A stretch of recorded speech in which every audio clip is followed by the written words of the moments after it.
ایک زمانے میں ایک بہت امیر نوجوان تھا۔ اس کے والد لالو جواہر کی تجارت کیا کرتے تھے۔ اپنے حلقۂ دوست و احباب میں اس کی بات چلتی تھی۔ وہ اپنے دوستوں کے ساتھ انتہائی ایثار و محبت سے پیش آتا تھا۔ بدلے میں وہ بے مثال انداز میں اس کی عزت اور احترام کرتے تھے۔ دن گزرتے گئے۔ نوجوان کے والد کا انتقال ہو گیا اور خاندان بہت غریب ہو گیا۔ چنانچہ نوجوان نے اپنی خوشحالی کے دنوں کے پرانے دوستوں کو ڈھونڈنا شروع کر دیا۔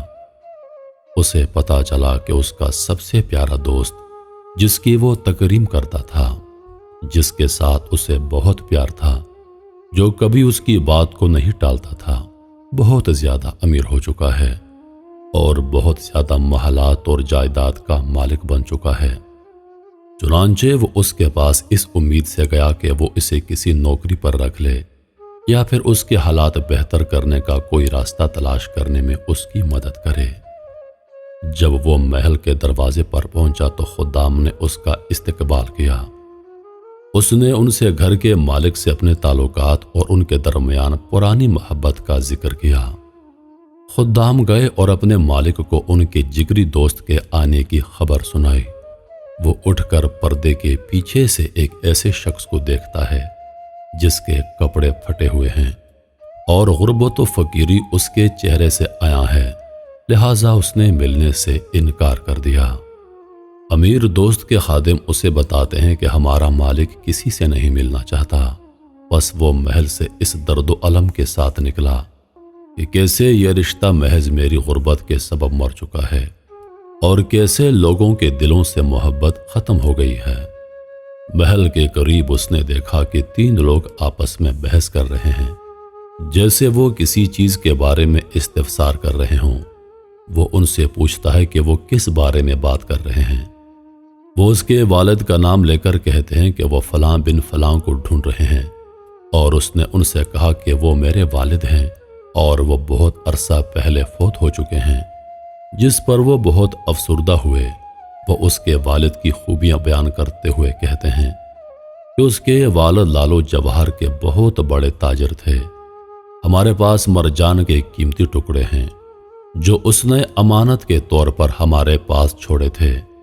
چنانچہ انہوں نے مرجان سے بھرا ہوا ایک بہت بڑا تھیلا اس کے حوالے کیا اور چل دیے۔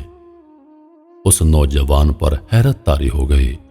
اسے اپنی آنکھوں اور کانوں پر یقین نہ آیا کہ وہ اسے کیسے سچ مان لے، لیکن اب سوال یہ پیدا ہوا کہ وہ اسے کہاں اور کس کو بیچے، کیونکہ اس کے شہر میں تو کوئی بھی ایسا شخص نہیں تھا جو اس کی قیمت ادا کر سکے۔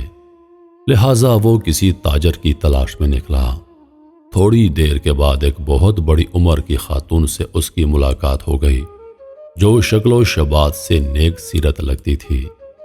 اس خاتون نے اس سے پوچھا کہ بیٹا، مجھے آپ کے شہر میں جوہری کی تلاش ہے، کہاں ملے گا؟ نوجوان نے پوچھا کہ آپ کس قسم کے جوہر خریدنا چاہتی ہیں؟ خاتون نے جواب دیا، مجھے خوبصورت پتھروں کی تلاش ہے، چاہے وہ کسی بھی قسم کے ہوں اور ان کی قیمت کوئی بھی ہو۔ نوجوان نے پوچھا، کیا آپ مرجان خریدنا چاہیں گی؟ اس نے کہا، میں بالکل خریدوں گی۔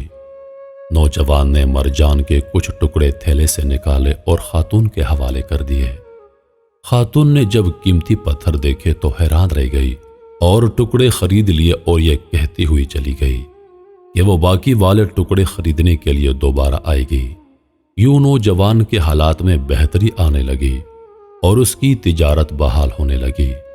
پھر اسے اپنے دوست کی یاد آئی جس نے برے حالات میں اس سے ملنا گوارا نہ کیا، تو اس نے ایک خط میں 2 اشعار لکھ کر بھیجے، میں ایسے دوستوں کی صحبت میں رہا جن میں وفا نہیں، جو ہیلوں اور بہانوں سے دوستی نبھاتے ہیں۔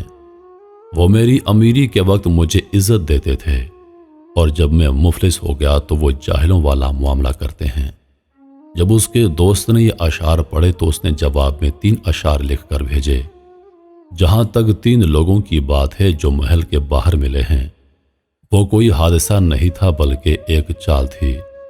جس عورت نے تم سے مرجان خریدا وہ میری ماں تھی، اور تم میرے بھائی ہو اور میری آخری امید ہو۔ ہم نے آپ کو بخل اور کنجوسی کے سبب نہیں واپس کیا، لیکن ہمیں خوف تھا کہ تم ہمارے سامنے شرمندہ نہ ہو جاؤ۔